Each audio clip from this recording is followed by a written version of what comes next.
This is a News Laundry podcast, and you're listening to Let's Talk About.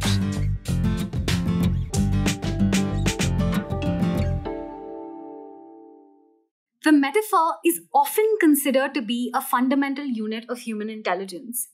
The way a kilo is a fundamental unit of weight and a meter is a fundamental unit of length. When we call someone sweet or talk about bending the rules or grasping at ideas or chal raha hai, we're taking a very sophisticated cognitive model from one place and using it to explain something else. Humans are seriously good at this. The genius of the metaphor is that it helps us understand complex models we can't articulate. If we had to describe a malicious algorithm that inserts code into a computer to bring it down, it would be a struggle. But the moment we call it a virus infecting a computer, everybody knows exactly what we're talking about. When the political right says Bharat Mata, what they're doing is presenting a well-understood cognitive model that explains nourishment and loyalty and using it to explain nationalism. When they say Gai Mata, it starts getting more literal because now there's breasts and milk involved, but it's essentially the same thing. The idea of nourishment and our loyalty to it is brought to the cow. The more familiar and versatile the metaphor, the more easily it travels. Sometimes so easily that we don't even know where the metaphor comes from anymore. Like the metaphor coming to a head, which comes from pus collecting on the head of a pimple before it bursts. In many ways, the metaphor epitomizes the kind of intelligence computers struggle with. Reasoning by metaphor is a form of reasoning that's flexible and nimble, unfixed and still resilient. It uses ideas from outside systems to explain systems, maps a cognitive model from a familiar context to another. And we can do this because a number of things came together for us. We have very sophisticated abilities to speak. We recognize patterns. We understand the unspoken. We can imagine what isn't in front of us. We have a pool of shared human experience. We can see concepts and we can see relationships between concepts. Humans have an internal theory of the world, one a computer does not. This is a barrier artificial intelligence is struggling to breach. Over the course of this, episode 2 of Let's Talk About Big Data, we'll discuss how much we can achieve with the AI that exists today, the things it can and can't do. We'll also wonder what it takes for us to build intelligence that's robust, flexible, meaningful. Intelligence like metaphorical reasoning. आजकल कहा जाता है data is the new oil. The world changed shape when data got big. Data is also dangerous, and data could be explosive. This show is about how it changed. Cricket, we can go ball by ball. So we can, in essence, reproduce the entire match on the back-end system. What we know? Mark my words, AI is far more dangerous than nukes. And also what we don't. Privacy is dead. You get to edit out what you are presenting depending on who's watching. My name is Sneha Vakharia, and let's talk about big data. The year is 1956. 10 scientists meet over a summer at Dartmouth to discuss thinking machines. Except nobody agrees about how a machine should think. So the scientists come up with a new term, a quote-unquote neutral term acceptable to all: artificial intelligence. And what they had in mind wasn't robots nor self-driving cars, but a machine that could build 1, generalizations and 2, concepts: statistical models and cognitive models. One of those men, and of course they were all men, was a scientist called Marvin Minsky. And he was really very optimistic about the future of AI. He believed that the problem of creating artificial intelligence could be solved within 1 generation. Minsky's optimism deserves some context. Life had been good to Marvin Minsky. He was the son of a Jewish surgeon born in 1927 in New York City. He served in the US Navy the year World War II was won. He went to Harvard, then Princeton, then founded the AI department at MIT. Minsky was optimistic because life had rewarded him for his optimism. And he would go on to build the beginnings of the most used AI today. In a way, I had the whole world of computer science almost to myself and these kids for quite a while. We were used to a major new discovery every 2 or 3 days. Now you would have one every 2 or 3 years.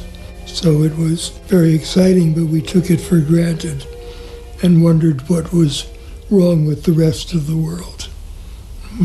They didn't get it. On the other side of the ring was another Jewish American called Michael Polanyi. Polanyi was 30 years older than Minsky. He was a refugee of Nazism. He had been at the peak of his career as a chemist in Germany when the Nazis came to power. He had seen humanity at its worst.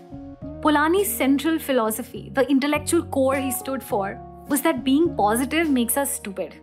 In 1962, Polanyi delivered a lecture series at UC Berkeley. This is an extract from the lecture.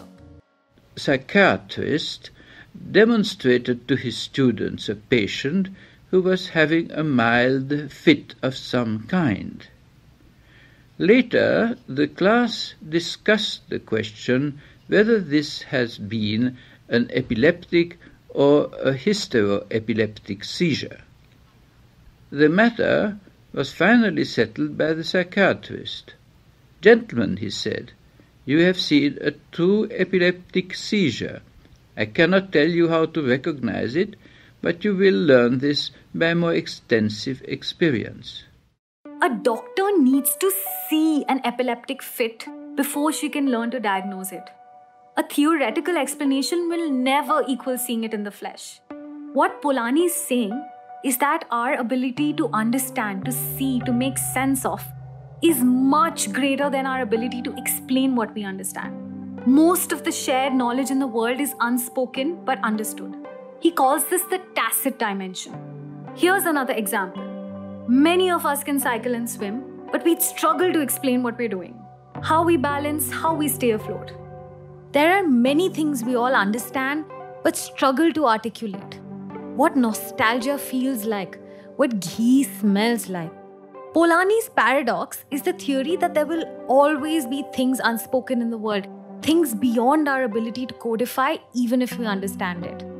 Our spoken, written, captured understanding of the world will always be incomplete. It became immediately apparent to scientists that this was going to be a serious problem with building AI. If you can't say everything you know, how will you tell it to a computer? If you can't codify all the knowledge that makes up intelligence, how do you build AI? If you can't explain the things happening in an epileptic fit, how will you train a computer to know one? Minsky believed there was a way to bypass the Polanyi paradox. He believed that if you had a data set big enough and an algorithm that was layered, you wouldn't need to tell a computer what you knew.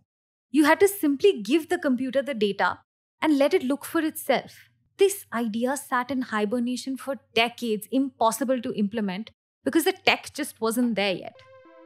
And then the 80s happened. When data got big, the stars aligned, and an idea that had been suspended in animation came alive again. The moment big data became abundant, we could capture millions and billions of data points and load them onto an algorithm. AI exploded. We could now show a computer more than we could tell.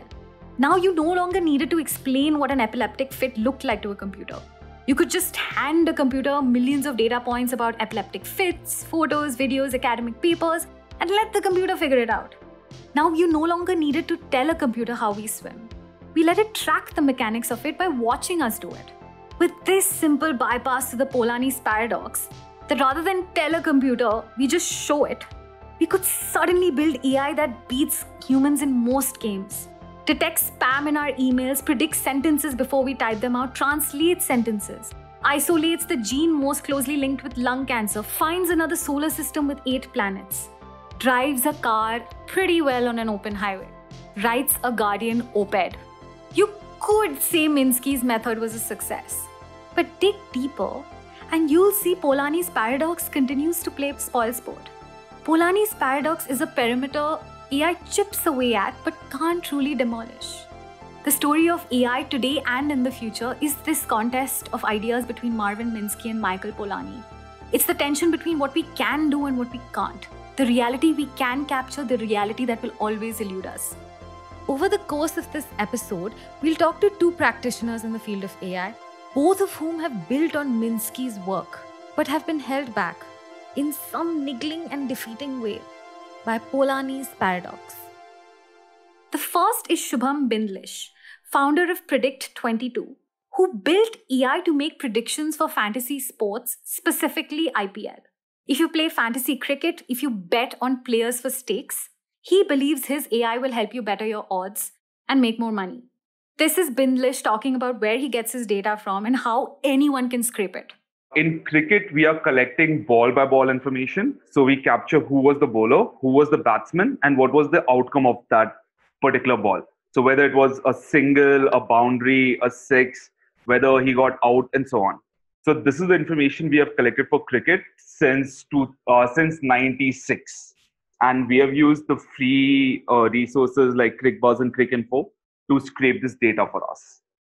Ball by ball, the data goes into a neural network, a kind of logical infrastructure that you can literally just download off the internet. Collecting data on cricket is easier than collecting data on other sports because every ball in cricket is its own discrete unit, where the possibilities of what can happen are very finite. Sports like football and basketball, where time is the fundamental unit and not a ball, the data is more challenging to collect. So in cricket, we can go ball by ball. So we can, in essence, reproduce the entire match on the backend system. For football and basketball, because they are more fluid sports, so it's very difficult to collect that instance by instance data. So we're relying on your aggregated data. So for example, for basketball, we collect how many total baskets a person scored, how many baskets they attempted. We're not yet able to capture where they shot the basket from, what was the pressure on the player at the time of shooting the basket, and so on. The kind of data we're collecting itself is different. However, once the data is processed on our system, the neural network that we're using is pretty similar across the three sports. So the data is very different. We process it to a common standard, and then that common standard is passed to a common neural network which produces the output. But even in cricket, there's a lot of data that gets missed. Did the bowler bowl a yorker? Was the wicket bouncy? How are the fielders spread? What was the energy in the stadium that night? Which team had what to prove? Which player had what to lose? Stuff that human members of the audience understand, but the data is just not going to be able to capture. Even as the data gets more and more expansive, there will always be things that get missed. Stuff that exists in the tacit dimension. Things of Polanyi's paradox. But there's still a lot a neural network can do. It can tell you, for example, how many games Chris Gayle is likely to play well before he plays badly. Taking Chris Gayle's example in particular, so whenever he's in a purple patch or he's in a good form, he's expected to have 6 to 7 matches where he's expected to perform consistently well. However, when he's having a bad patch, the period of matches that he's not performing for reduces to 2 to 3. So let's say in a 10-match tournament, 7 matches he could be doing well, and then he does poorly for the next 3 matches. So these are the trends that we've recognized for, say, a Chris Gayle. Now, these numbers would change for different people. Say a KL Rahul. KL Rahul's the same numbers, the 7 and 3, for him becomes 5 and 4. So he performs well for 5 matches, then he does not perform well for 4 matches. So if a person does not perform well in one particular match, we have a probabilistic estimate of how likely he's well to perform in the next match. And then there's the ability to do computation that's difficult for statisticians to do.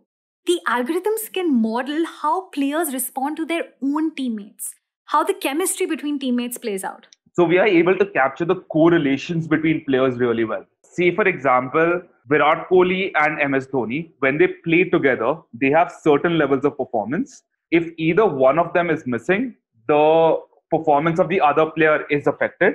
While if both of them are missing, the performance of the team is affected. Now, how much is each player contributing to the team's win and how much they're contributing with the presence or absence of other players is what we are able to capture fairly well. So rather than treat players as individuals, you're sort of treating them as sub-teams. Yes. So we will have multiple layers of organization there. So you consider the whole team, you consider the batting unit, bowling unit, you consider top order, middle order, lower order for batting, and then you look at the individual players, and you also look at pair-wise groups of players. So if I'm looking at the Indian team, I will look at Virat Kohli performing alongside each and every other player in the team, how he's performing against each and every player in the opposition team, and then all the possible groups of the same are also made. These algorithms are seriously good at generalizations, at catching statistical patterns.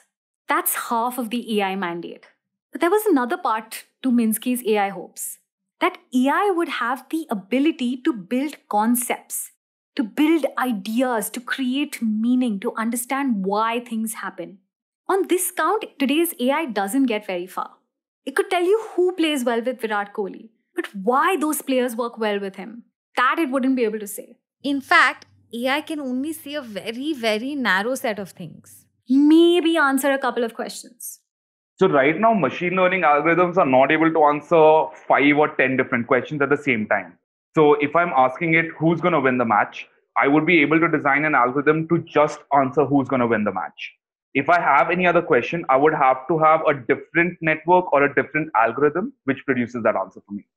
It can answer very specific questions in very specific contexts. Finite, narrow, inflexible. This brings us to another part of Polanyi's lecture. To truly understand a system, you need to step out of it. To understand a box, you need to think out of it. To understand how something works, you have to bring ideas from somewhere else. According to my analysis, meaning is established always by relying on our awareness of one thing for attending to another. The thing to which we are attending is then the meaning of the subsidiaries to which we are not attending at the time. When we talked about the Polanyi's paradox, we were able to understand it by talking about swimming, cycling, epileptic seizures. If you want to understand Chris Gayle, we compare him to KL Rahul. Our understanding of systems come from outside it. To see how this plays out on the ground, we're going to talk to Joseph Cohen, who is an AI researcher under Yoshua Bengio at University of Montreal. Cohen's research is on the limitations of AI in medical diagnosis, the problems AI can crack reliably and ones it can't. Cohen has built AI that can diagnose diseases from chest x-rays. It can do this with about 65% accuracy, much better than someone completely untrained at diagnosis, but much poorer than a trained medical professional. This is him explaining the model he built.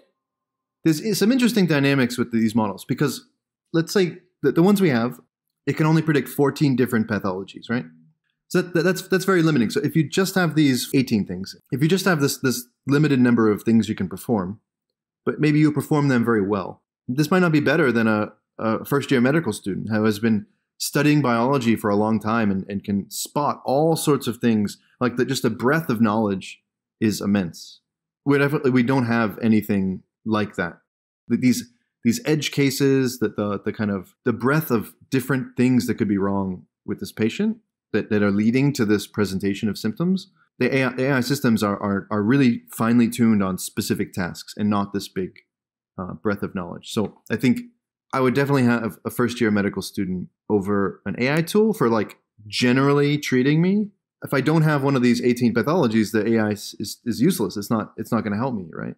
And it's only got like one dimension. It's just doing chest X-ray, where medical students can incorporate all sorts of different modalities of data, right? They look at your medical history, right? They look at your lab tests that came right back, right? They can look at not just the CT, not just the chest X-ray, but they can look at a CT scan and an MRI. They can look at the general demeanor of a person, right, and see whether their skin is like looks weird or they're sweating, right? They can look at all these extra aspects, right? So I think we always need medical professionals to be there to treat patients. I mean, unless the medical professional becomes the person themselves, right? But at that point, they're just taking over their own care. The AI Cohen has built has about 65% accuracy in general and can diagnose one of 18 conditions. If you have a condition that the AI is not trained on, if the condition is showing up in a peculiar or unusual way, the AI won't work. AI can also be super duper dumb at doing very basic things. If you gave the AI a photo of a cat instead of a chest x-ray, what would happen? Cohen's been able to get it to a point where the AI will say, hey, this doesn't look like any of the other photos. I'm not going to accept this data and I'm not going to give you a diagnosis. With some effort, the AI now knows a cat from a chest x-ray. But if you input your chest x-ray sideways, then the AI wouldn't be so sure. Maybe the AI would figure something was off, but it's equally likely it wouldn't. And if you gave the AI a child's x-ray, it really wouldn't know the difference. It wouldn't know that children's bodies are different from ours. It wouldn't factor that into the diagnosis. For these reasons, Cohen doesn't think AI is anywhere near replacing doctors. At best, it's one more leg for a doctor to stand on. If a doctor is tired or overworked, then she has one more place to double check her diagnosis, like a spell check on a document. But a spell check is not a writer. For example, our model was trained on adult chest x-rays, right? And if we feed in a pediatric chest x-ray from a child, the model is not equipped to deal with that type of x-ray. So it's a correctly acquired image, but it's got some demographic that is not represented in the data set. So we don't actually know how well it can perform. So it may work super well on a pediatric x-ray, but we can't be sure of that until we've evaluated the model on pediatric x-rays. Or if the patient has a new disease, right? So like the patient has, let's say they're missing a lung, right? The system has probably never been trained on someone that's missing a lung. It may not know how to handle that case. So we can't be sure because that patient is far out of the training distribution. But it's a correctly acquired image, and you'd expect the model to be able to perform well on it, but we don't know how well it's going to perform. A human being understands not just what a chest x-ray looks like, but what a chest is. Our ideas of human chests come from having chests, engaging with our own bodies and the bodies of those we love. Hugging, swimming, yoga, coughing, watching CPR performed on TV. Our understanding of the human chest is conceptually rich because it comes from all over the place, not just millions of chest x-rays. This makes our concept of a chest resilient and flexible. It means a human will have no trouble knowing whether a chest x-ray is right side up. We've also held a child in our arms and we felt how frail old people in our lives are. And so we conceptually know adults have different bodies than children. And we understand that AI trained on adult x-rays may not apply well for young children or really old people. That AI trained on data from one demographic could be straight up dangerous for another. This principle applies in every context. Humans have access to information from all kinds of systems that help us make sense of other systems. We take in information just from being alive, and before we realize it, we build concepts. Computers, on the other hand, get their data from inside the system they're analyzing. They look for patterns in those systems. Think about this in the context of the metaphorical intelligence that we have. When you ask me, hey, how's it going? And I say, chal raha hai. It's the unspoken concept that helps us understand what the hell we're saying. Chal raha hai matlab daud bhi nahi raha hai, lekin ruk bhi nahi raha. Not great, but also not bad. Then we apply that cognitive model to whatever context we're using it in. A pattern recognizing system wouldn't be able to do this. Patterns are much more fragile and unreliable than concepts. Sure, if you use a metaphor enough, over time the AI will be able to understand how the metaphor is used. But no AI in the world could hear a new metaphor and instantly know what it means. Only humans can do that. Even as AI will get better generation after generation, these problems will persist. There will always be data that isn't captured, dimensions that are unspoken, and concepts and hypotheses, the ideas that come from elsewhere. That will remain the true worth of human intelligence. Here's something I want to end with. Mikhail Kuczynski is a researcher at Stanford who in 2013 published a paper that inspired the work of Cambridge Analytica. He demonstrated that based on their Facebook likes, you could predict not just a person's political beliefs, but also how open they are to changing them. In 2017, he published research that, would you believe it, was even more controversial. He scraped a ton of photographs from dating websites, trained a neural network on those photographs, and this AI was able to tell with over 90% accuracy based on 5 photographs whether a man is gay or straight. There's been a lot of debate about how his AI was making these predictions. Was the AI picking up on how the photographs were taken? The hairstyles, the facial hair, the piercings, the tattoos, the angle? Or are gay faces inherently different from straight faces in ways we don't understand? We don't know. And we don't know because the AI doesn't build concepts or tell us why. It just sees statistical patterns. Either way, Kuczynski's AI could take publicly available information like a person's face and make really personal, really intimate predictions about them. In a world where this is not just possible but happening at scale, Kuczynski believes privacy is already dead. But is it really? And what even is privacy? This and so much more in episode 3 of Let's Talk About Big Data. Hi there.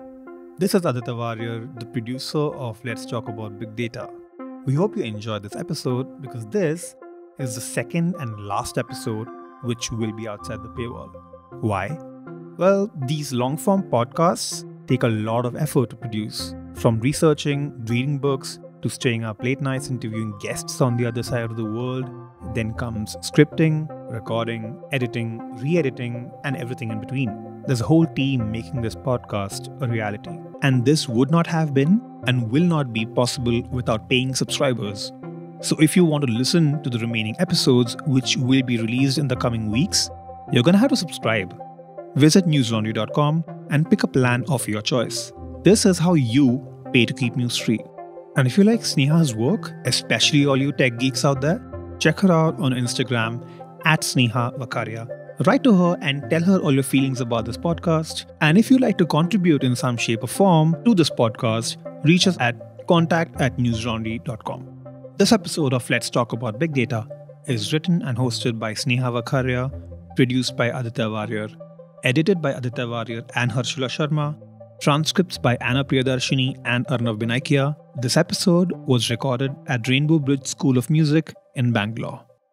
All the News Laundry podcasts are available on Stitcher, iTunes, and any other podcast platform. Please subscribe to News Laundry. Help us keep news independent. To catch all our podcasts on news, pop culture, current affairs, and sport, visit newslaundry.com. Follow us on Facebook, Twitter, and Instagram, and subscribe to our YouTube channel.